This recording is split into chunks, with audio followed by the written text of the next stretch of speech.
This case considered the issue of unregistered leases and whether or not a landowner was entitled to damages based on the early termination of an unregistered lease. In this case, a property was leased for 6 years to be used as farmland. However, the lease was not registered. 3 years later, the lessee wrote to the owner of the land to terminate the lease agreement. The owner of the property agreed to this repudiation of the lease, but brought an action against the lessee for damages for the rent payable under the lease agreement and interest. The lessee argued that he had the right to lawfully terminate the lease under the Conveyancing Act, since the lease was not registered and no damages should therefore be payable.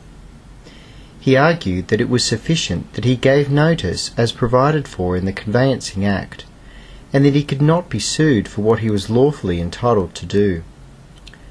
The central issue for the court was whether or not the rights under the Conveyancing Act to terminate the lease were inconsistent with the rights to terminate the lease on a contractual basis. The court ultimately held that although